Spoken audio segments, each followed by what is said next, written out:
You're listening to the Talking Headways Podcast Network. This is Talking Headways, a weekly podcast about sustainable transportation and urban design. I'm Jeff Wood. This week we're joined by Ryan Avent to discuss his new book, In Good Faith, How the Nature of Belief Shapes the Fate of Societies. We discuss human evolution and the impact of collective knowledge and culture, and the need to create a new story about the future of society. Stay with us. Today's podcast is brought to you by our super amazing and kind Patreon supporters. We appreciate you all keeping this show and Mondays at the Overhead Wire going. To join this merry band of bus riders, bus drivers, and chupistas, go to patreon.com/theoverheadwire. $2 a month gets you some stickers and a handwritten note sent with a cool train station stamp. $10 a month gets you one of our transportation scarves. And if you want to just give a single $1 a month, you'll be able to get the podcast with 0 outside ads or podcast recommendations in Patreon. We'll leave information in the show notes about how to get the show in your podcatcher. We'll also recently put up some bonus material, including audio of my first ever e-bike ride, and have a weekly free post from our newsletter intro, so check it out if you haven't already. And speaking of scarves, get your heavyweight bus and bike scarves. You'll definitely need one for you, your friends, your colleagues, just to show everyone in that city hall or legislature your advocacy in clothing that won't get taken by security on the way in. If you want to get one of the bus or bike scarves or the lightweight bike scarf for hot climates, visit theoverheadwire.com or support us on Patreon. But there are many other ways to support the show, including buying books from us on the bookshop site, either the books from our authors that we interview or any book you like. bookshop.org/shop/theoverheadwire. And find our Cars Are Cholesterol merch at bit.ly/carsarecholesterol. And for anything else, including the Town Planning and Practice audiobook that plays like a podcast, visit theoverheadwire.com. You can also get that podcast from Libby at your public library. And finally, definitely sign up for the 20-year-old newsletter we do at theoverheadwire.com, established in 2006, and our over 110,000 item link archive tagged by topic and city. We'll leave a YouTube explainer video in the show notes as well for that one too. Or you can just keep listening and enjoying the show. We appreciate that as well. You can find us mostly on Blue Sky and Mastodon, sometimes on Threads, Instagram, Flickr, YouTube, Substack, and LinkedIn if you want to connect, usually at the Overhead Wire, but with Flickr, it's Transit Nerds. We've got some great stuff coming up for you in our 13th year of the podcast, so keep on listening for announcements on gatherings, but for now, just enjoy the show. Hey everybody, I decided to move this part of my thank yous up from the post-credits to right here smack dab at the start because I do want to recognize the folks who are Dallas tier or higher Patreon supporters. It really helps us out and we super appreciate it. When I get new supporters, I'll update this section, so I hope that happens often. So first names only, but big thanks to Andrew, Ben, Derek, Gabriel, Glenn, Greg, James, Jeremy, Jim, Joseph, Catherine, Mal, Marcus, Matthew, Mike, Nicholas, Abraham, Oliver, Steve, Abby, Matthew, Sylvia, and recently added Andrew A. All right, thank you all very much. Let's get to the show. Ryan Avent, welcome to the Talking Headways podcast. Thank you, Jeff. It's great to join you. I appreciate it. Yeah, thanks for being here. Before we get started, can you tell us a little bit about yourself? Yes. Well, I am a writer. I was a journalist for a long time. I wrote about the global economy for The Economist for about 16 years. And a few years ago, left to go try my hand in finance. But I've continued to write and have a new book out called In Good Faith, How the Nature of Belief Shapes the Fate of Societies, which we get to talk about today. It's second book. My last one was sort of about robots taking the jobs. It was 10 years ago. It was a little before its time. I kind of wish that one was coming out now. But yeah, I'm very interested in urban topics and economics and what makes societies grow and good and enjoy progress. And yeah, very happy to be here to talk with you. I looked in my phone. I looked in like my old bookshelf. In my phone, I found The Gated City, and I was like, "Oh, I should mention that." Yeah, yeah. So back in 2011, that was a Kindle single that I put out that was trying to convince people that we needed to build more housing, that would solve a lot of problems. Yeah. Seems like that movement has gotten somewhere lately. I think so. It's impressive. A lot of people have picked up the torch and done a lot of work. But yeah, that one really sort of found its audience. Nice. Well, you took a little bit about your journey to economics in the book, but I also want to ask you when you became interested in cities, like how you got to that point or like what brought you to cities as something you were interested in. Yeah, I mean, I think I've kind of been interested in them forever, for as long as I can remember. Have found maps fascinating, and I grew up in a sort of a small southern suburban town, and whenever we went to like a proper city that was big and had this impressive infrastructure and tall buildings. I was just sort of amazed to see it and kind of wondered how it all worked. But I guess my interest sort of became deeper when I went to grad school and I started studying trade economics, which, is a field in which geography really matters. You start thinking about the relations of different places to each other. And then I wrote a master's thesis on the history of the area where I grew up, which is the Research Triangle in North Carolina, which when I was born there had under 500,000 people and now is close to 3 million. Just an incredible growth story. And the work that I did for that really got me interested in the question of, why aren't cities necessarily behaving the way we want them to? Why aren't the cities that are most economically successful growing? Why are housing prices shooting through the roof? And so I wrote for DCist for a little while in Washington, covering urban issues. And I had my own blog, The Bellows, where I wrote a lot about cities and growth. And that turned into The Gated City. And it's just still very much an area of interest. I think it's just fascinating. It tells us all sorts of things about how human societies work, really, when you start pulling apart the workings of a city. The book is called In Good Faith, How the Nature of Belief Shapes the Fate of Societies. How much of this process, thinking about the issues in this book, was kind of like therapy for you personally? Yeah, I mean, kind of a lot of it, right? It didn't start out that way. Initially I started the book as a project that would look at sort of issues in economics that I felt really hindered the subject and its ability to kind of explain what's going on in the world. But as I was working on it, it sort of, we got into the pandemic and I sort of at the prime age for a midlife crisis and was feeling down about a lot of things and kind of wondering how the world we'd ever get to a better place. And sort of working through that was part of developing the ideas at the heart of the book and getting to the conclusion that I got to, which is that we can be optimistic about the future if we sort of come to a better understanding of how progress has worked in the past and what we need to do to try to realize that going forward. What's interesting to me about this book is the history thread that you take, or the history line you take, going back to the start of the planet, basically, and evolution of beings and particles and things like that. And I'm curious, like, in your reading and in your past reading, like, what brought you to start there, where you're like, I need to talk about the origins of the Earth to talk about this, endpoint that you want to get to? It's a really great question. So I think it's a few different things. I mean, I have always been interested in sort of cosmology and biological evolution as well, and have done a lot of reading about those things and thought about them a lot. And so sort of had that background. And I felt like it was important to really make sure for the story that I was telling that we all realize we're rooted in this, that we're not this crazy departure from everything that's come before, that, what makes us special has grown out of these physical processes that have happened before. And the way they've unfolded allows us to understand how we might achieve significant progress in the future by discovering new ways of processing information and understanding what's around us.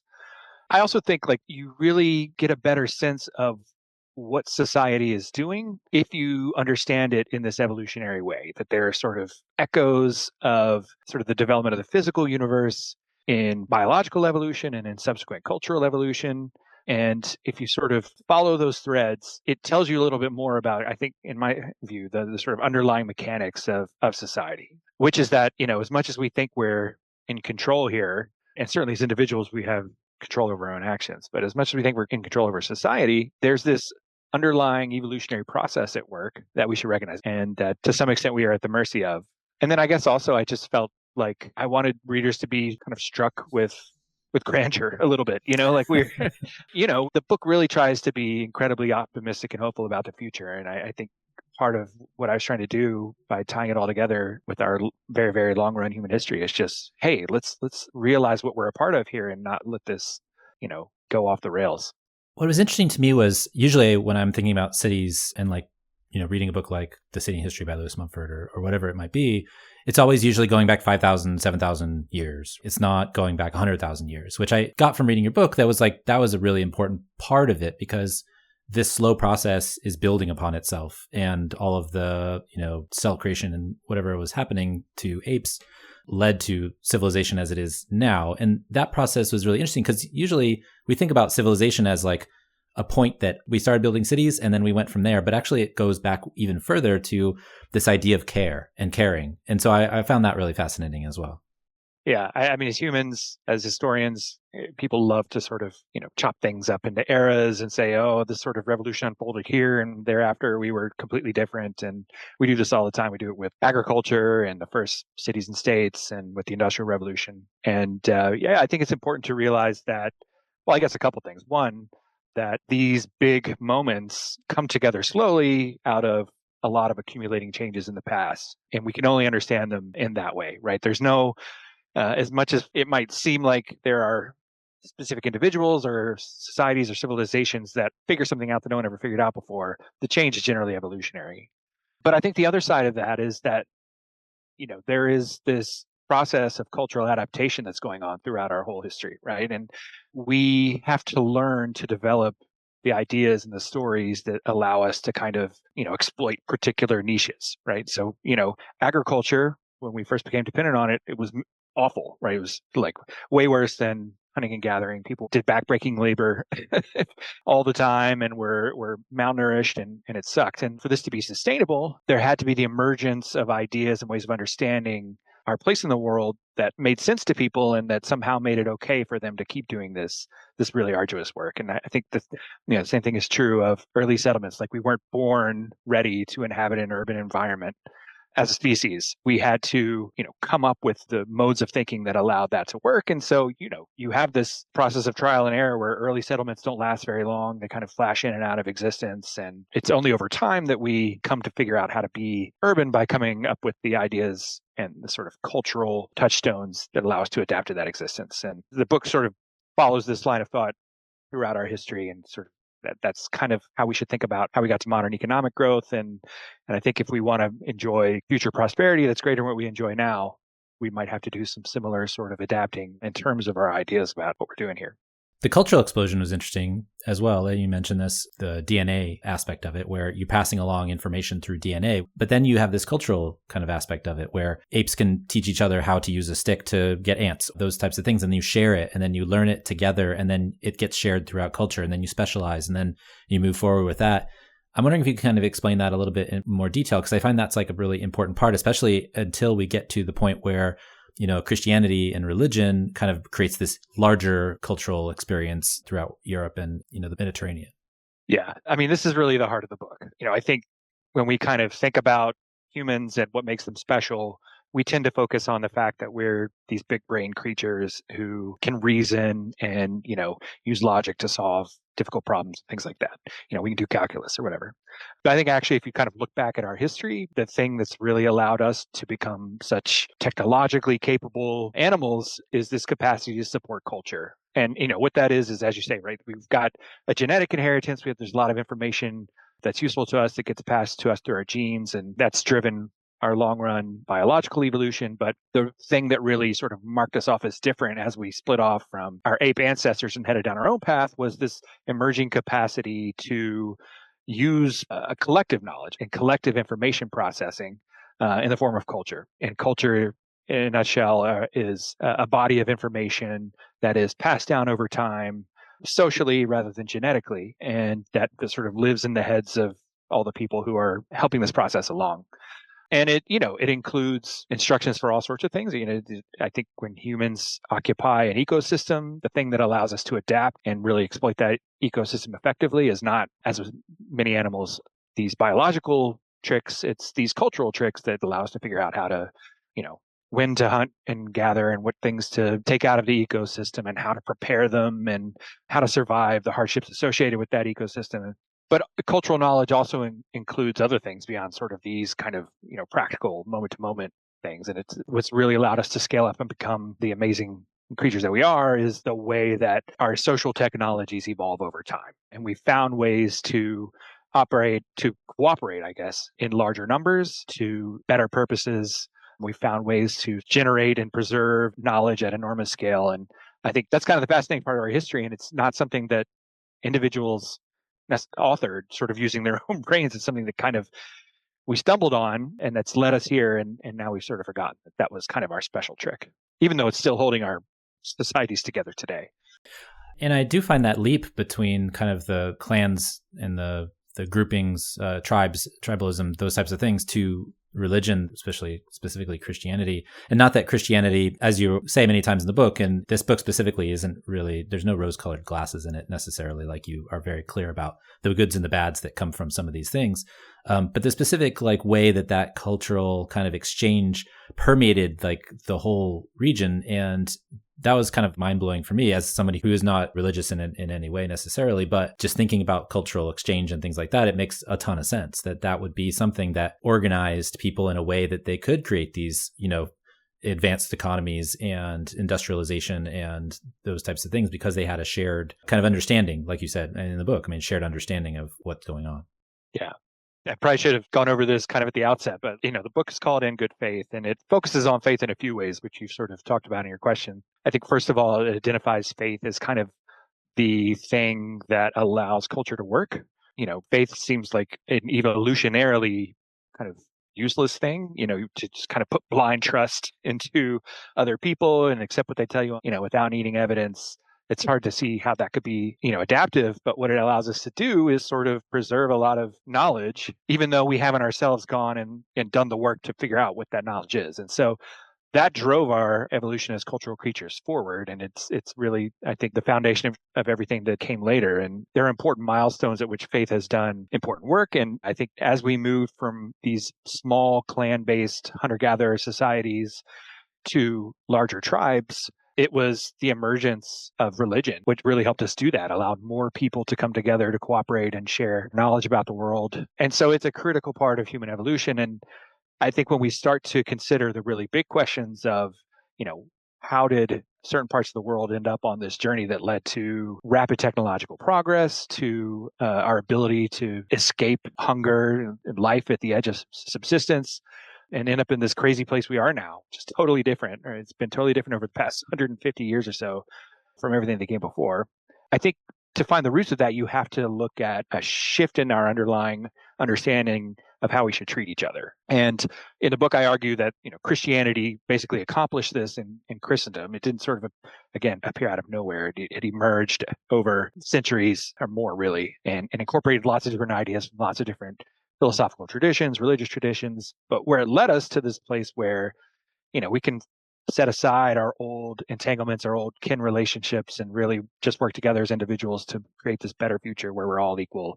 It's really kind of a radical message when you think about it. And as that set of ideas rolled around Christendom over the course of 2 millennia, I think it led us to a place where we had a much more culturally flexible society. We support lots of different universities and guilds and places that develop knowledge in different ways. And ultimately that unlocked our ability to turn knowledge into economic growth and greater prosperity for more people. It doesn't mean doesn't mean that Christianity was the only way to get there. It doesn't mean that the world has to stay Christian in the sort of sense that I think people think about it now to stay rich. But I think we have to sort of grapple with that as a key component of what led to where we are now. Well, you talk about this a little bit too, is like the lowercase f faith and the uppercase f faith. And I think that's an important kind of distinction to share. Yeah. Lowercase faith is belief without the need for evidence. It's kind of a fundamental human trait. It's the thing that allows culture to work. It's the thing that really holds all our institutions together. And I don't think we all recognize how much faith does that as we go about our daily lives, that we sort of count on people doing what they're supposed to do. And that's kind of what prevents everything from falling apart. But there's also a capital F faith, which is this shared understanding of the world, this shared story that kind of helps us understand what our place is in the universe and why we should behave in a certain way and what good things happen when we do that. And a capital F faith can be small. It can be something like, the professionalism of the medical profession, right? That we're going to abide by these rules because it's the right thing to do and it leads to these good outcomes. But it also can be these big civilization defining ideas. And so I think when we think about the big questions we confront today, whether that's sort of what's the fate of democracy going to be, or how should we think about technological change, or, what should we really be doing with all the material prosperity we've achieved for ourselves, we're going to need a good story that allows us to cooperate to achieve good ends. And I think we don't recognize that that's a gap that needs filling. You mentioned good story a lot. I'm wondering what that means, like in the overarching sense. What is the story we need to tell ourselves? And like, what is the message that we're trying to send? Like, what should our outcome be? And also, you mentioned the modern faith, which is typically capitalism, the way that it's structured society as it is now. But if that's not quite where we're supposed to be, how do we decide, what is good moving forward? I mean, that's the big question. And it's not one I tried to answer in the book, even though we definitely need to answer it. The book argues that society is as faith-based now as it's ever been. And it specifically points to kind of this place we ended up in the 20th century where, we sort of believed deeply that if places had free markets and capitalism and democracy, that was the winning recipe.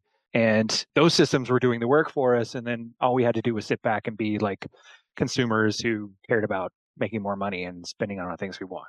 And that faith grew out of Enlightenment thinking, rationalism. It grew out of economics and other threads of thinking, but it led us to, I think, a really unhelpful place where we have sort of all given ourselves permission to not feel a sense of personal responsibility for the upkeep of society. That there's no obligation that we have to keeping the machinery working. But evolutionarily, we care, right? Yeah, absolutely. So, one, that's not good enough for us. We want that story. And I think you see people grasping today for stories that will fill the gap that, modern liberalism didn't fill. A lot of those stories are not great ones. And so I think we need to recognize that there's a void there that needs to be filled. I think we need to recognize that cooperation across society, and which is absolutely necessary to sustain the levels of income we enjoy, the levels of prosperity and well-being that we enjoy, is going to falter if we don't come up with a satisfactory story. I don't know what that's going to be. You have a lot of people who will argue that we need to recenter Christianity in American life. I don't think that's right. My sense as having grown up in the church, but sort of not being a practicing person right now, is that there ought to be some way of feeling awe at the universe and our place within it. And, recognizing that the capabilities we develop for ourselves as a species allow us to understand the universe better and get to an ever better place in terms of what we can do technologically and how we can take care of each other. But I don't know if that's going to be good enough for everyone, or if there needs to be a story that provides more sort of more of a fun narrative, and that maybe holds out the possibility of sort of transcendence in a way that people who are used to worshiping in the church understand it. So I don't know. I guess one thing I hoped with this book is that people would start to have a conversation about what that needs to look like, and we might find ourselves in that way working toward some better understanding. I guess to give an example of what I talk about in terms of alternative stories, you have people in Silicon Valley who very nearly worship technology for its own sake, and AI has really amplified this, and they almost have this sort of messianic fervor that they're engaged in trying to create this new world where, who knows what we can do, overcome death and settle the galaxy and whatnot. And in some ways that's attractive. I like the idea that technology can help us get to better places, but I feel like the story really needs to center human welfare, human well-being, humankind itself, the things that make us essentially human, the arts and the things we're able to produce for each other. You need a story that's going to be appealing to people, and AI will allow us to settle Neptune is not necessarily that. Well, even if that would be cool, I guess. I don't know. I mean, I think it would be cool, but it's not my goal is not to leave the spaceship that we're on at the moment. I mean, it's a pretty good spaceship. We're messing it up. We should, as we seek out other things, we should take good care of this one. The lessons that you share in the book kind of give us a warning about that, because we have gone and put ourselves under a system, and a new system, AI, for example. You'd have to decide whether you want to control the system or you want the system to control you, right? And I feel like that's kind of the decision that people are making. And for me, I'm in the same boat as you. And I feel like, anyways, after reading the book, and that I feel like we need to move more along the lines of we need to be good for each other. And then every life has worth, and there's something better out there. But I struggle with it a little bit because, so for example, my old friends from high school and I went on a trip this weekend. We do this every couple of years. But one thing that we talked about was how do we teach our kids without religion to be good? And what does that mean in society, right? So what does it mean if you don't have a church to go to be a moral member of a larger group? And I think some of us struggle with what that means. And so if you have the stories or ways that you can accomplish that, how does that help us get to a better place in society? And because the cultural discussions that you're talking about in the book are the cultural lessons people share with each other, but also their children.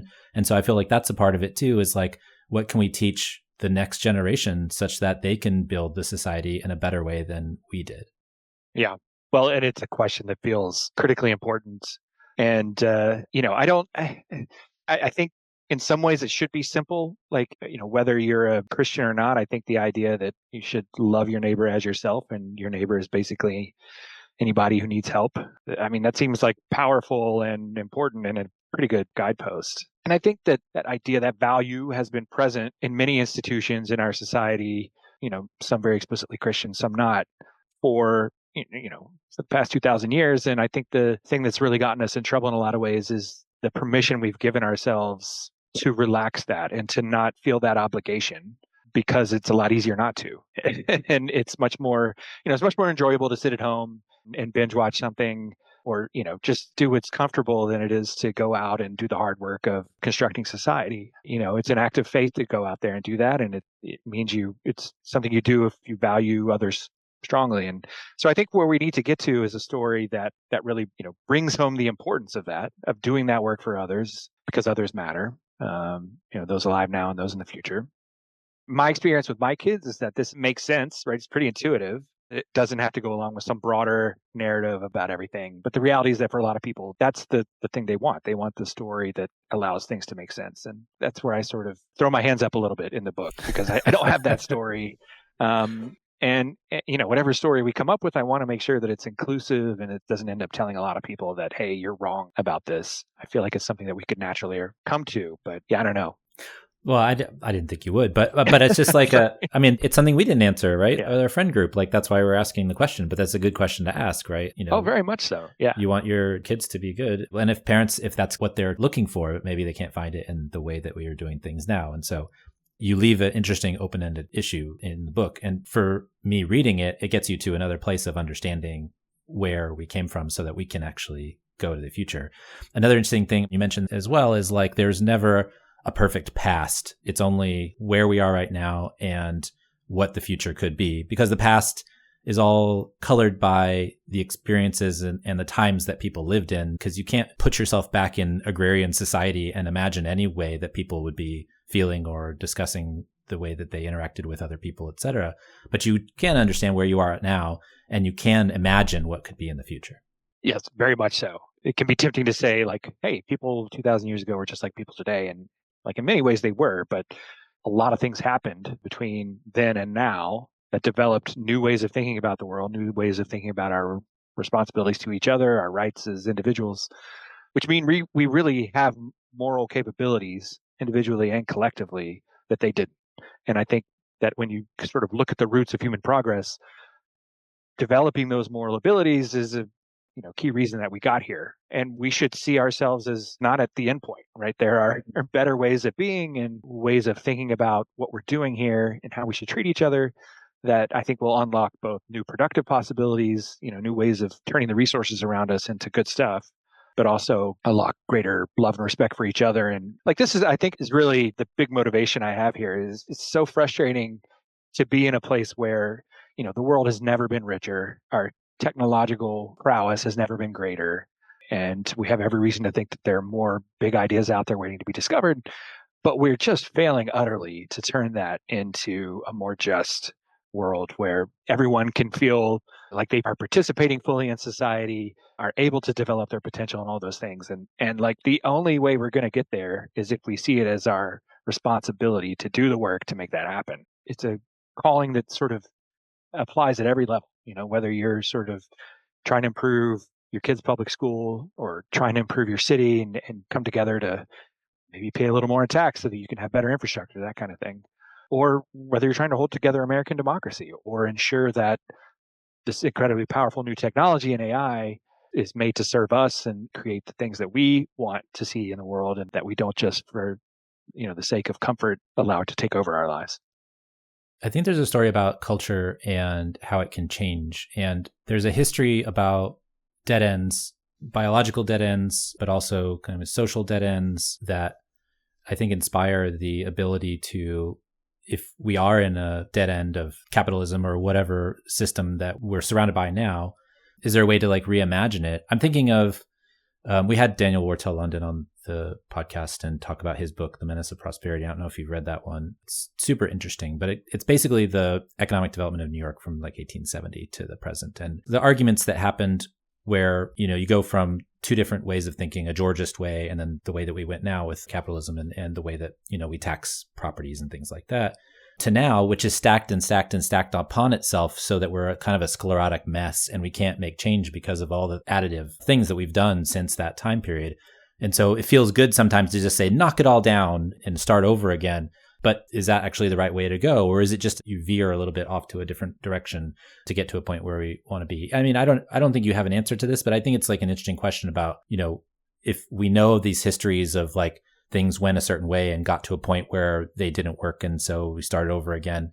Could that happen again? I mean, I think that's an interesting question to ask everybody is like, what does that look like if we did rethink economic development from the ground up rather than starting at the top of the tower?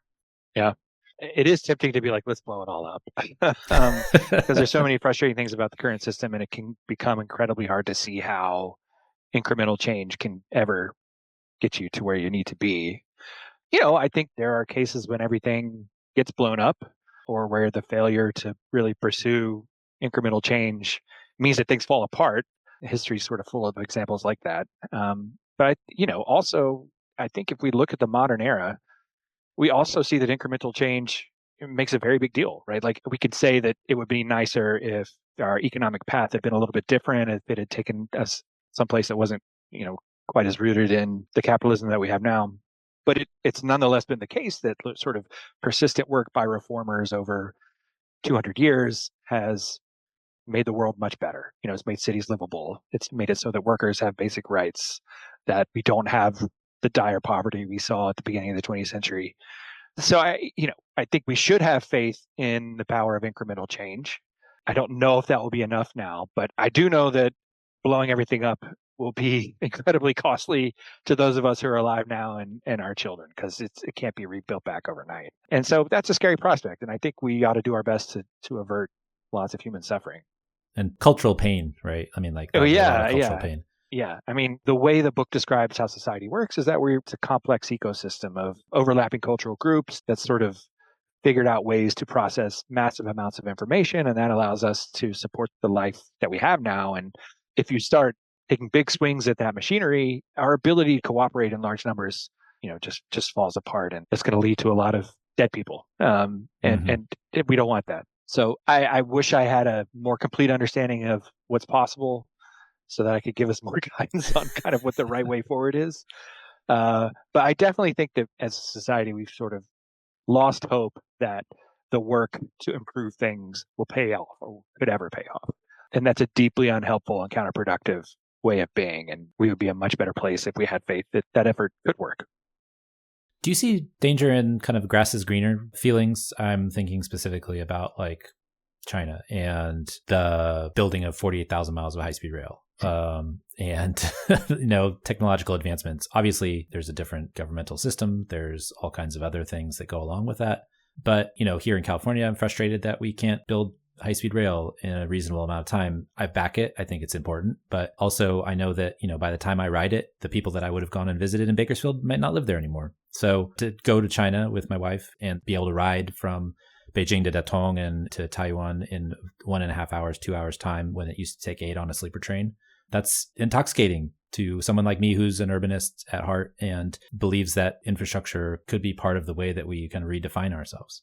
Well, I mean, I share that feeling about infrastructure, and I share the deep frustration that we can't do better here. The experience in China shows that it can be done, right?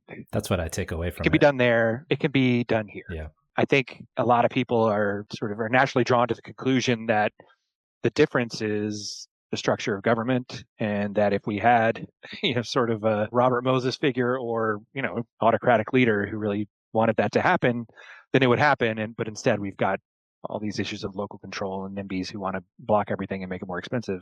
My view in the book is that, and this may sound trite, but what we need really is a better understanding of why it's good to accept personal sacrifices for the greater good.